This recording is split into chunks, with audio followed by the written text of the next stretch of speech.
Barak valley আদিবাসী সংঘের বার্ষিক সম্মেলনে সমাজের বিভিন্ন সমস্যা ও দাবি দাবা নিয়ে আলোচনা হলো। কাছাড়ের থাইলু চা বাগানে বরাক ভ্যালি আদিবাসী সংঘের বার্ষিক সম্মেলন বুধবার অনুষ্ঠিত হয়।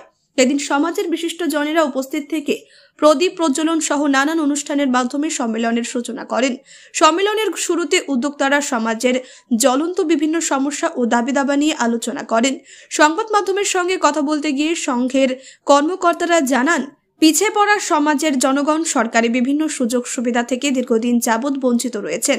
2009 সালে আঞ্চলিক স্তরে সংঘ গঠন হওয়ার পর থেকে সমাজের বিভিন্ন সমস্যা নিয়ে কাজ করে যাচ্ছে।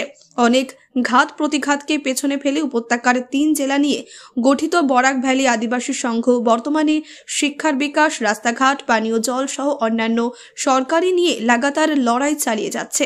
কিন্তু এরপরও সমাজের মানুষ উন্নয়ন পরিষেবা থেকে বঞ্চিত হয়ে দিনের পর দিন অন্ধকারের দিকে নিমজ্জিত হচ্ছেন। বিষয়টি নিয়ে বিভিন্নবার সরকার সহ প্রশাসনের দৃষ্টি আকর্ষণ করলেও সমস্যার সুরাহা হয়নি বলে জানিয়েছেন তারা।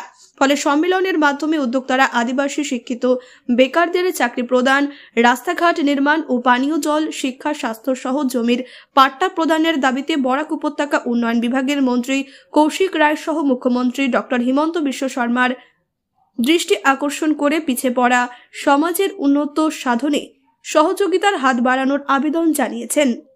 সম্মেলনে বিশ্বজিৎ সিং ছেত্রী, দিলীপ বালিকা, ক্ষীরোদ কর্মকার ও বরুণ মেধা সহ সংঘের অন্যান্য কর্মকর্তারা উপস্থিত ছিলেন। অন্যদিকে বিশ্বজিৎ সিং ছেত্রী তার বক্তব্যে মুখ্যমন্ত্রীর দৃষ্টি আকর্ষণ করেন যে যা জনগোষ্ঠী থেকে 4 থেকে 5 জন বিধায়ক দেওয়ার জন্য। উনি মনে করেন চা জনজাতির মানুষের এই অধিকার থেকে বঞ্চিত করা হয়েছে, তার কারণেই আজকে চা জনজাতি বা আদিবাসী জনজাতিরা পিছিয়ে রয়েছে।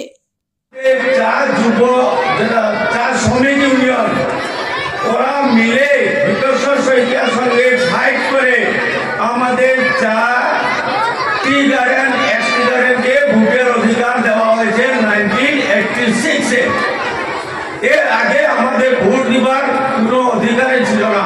আমরা ভোট নেয় হইতো, আমাদের ভোট নেয় দিতাম আমরা।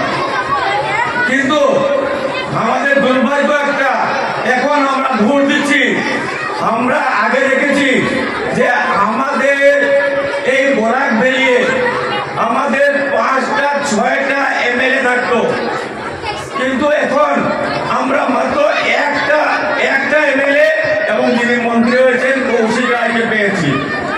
তো আমার একটা দাবি আমাদের মুখ্যমন্ত্রীর সামনে, আমাদের চা আদিবাসী সমাজে এবং চা জনজাতি সমাজে এবং টি গার্ডেন, এক্সটি গার্ডেন যারা আছে, আমার যারা যুব মোর্চা আছে, ওনাদের সবের তরফ থেকে আমাদের দাবি যাতে আমাদের বরাক ভ্যালিয়ে টি গার্ডেনকে এমএলএ টিকিট দেওয়া হোক, অন্তত পক্ষে 2টা বা 3টা।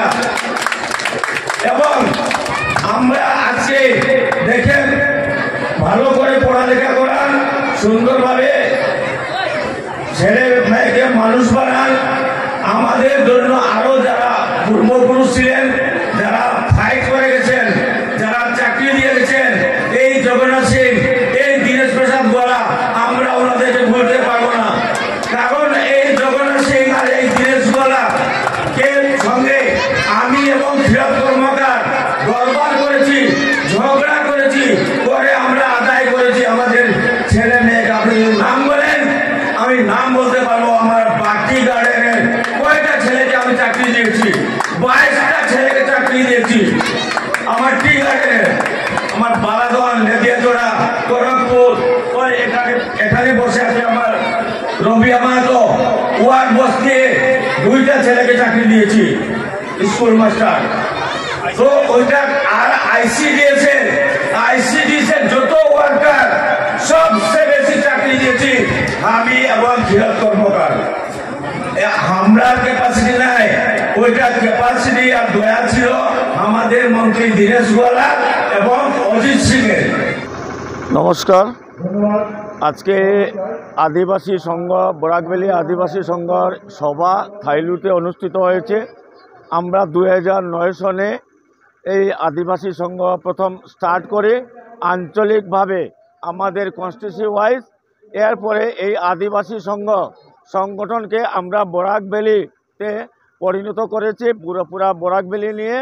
তো আমাদের একটা দাবি হচ্ছে যে যাতে আমাদের আদিবাসী সমাজের ছেলেমেয়েরা, শিক্ষিত ছেলেমেয়েরা চাকরি বাকরি পায়, আমাদের যাতে রাস্তাঘাট উন্নত হয়, আমাদের যারা কমজোরি আছে ওনাদেরকে যারা শিক্ষিত বানাতে, এবং এর জন্য আমি মাননীয় আমাদের কৌশিক রায় মহাশয়কে আমি অনুরোধ করছি উনি আমাদের এই সহযোগিতায় হাত বাড়ান, আমাদের ছেলে মেয়েকে চাকরি বাকরির ব্যবস্থা করবেন এবং রাস্তাঘাটের এই সংগঠনের ব্যবস্থা যেটা আছে উনি করবেন। এবং মাননীয় হেমন্ত বিশ্ব শর্মাকেও আমি অনুরোধ করছি যে উনি আদিবাসী সমাজের প্রতি একটু লক্ষ্য রাখেন। আমরা সবাই ওনার সাথে আছি। আজকে টি গার্ডেন, এক্সটি গার্ডেন যারা আছে ওনাদের জমি জমা নাই, ওনাদের জমি জমার ব্যবস্থা করা, ওনাদের চাকরি বাকরি ব্যবস্থা করা, এই সমস্ত আমাদের দাবি। আমাদের সংগঠনকে আমরা যাতে সব এক হয়ে আমরা থাকি।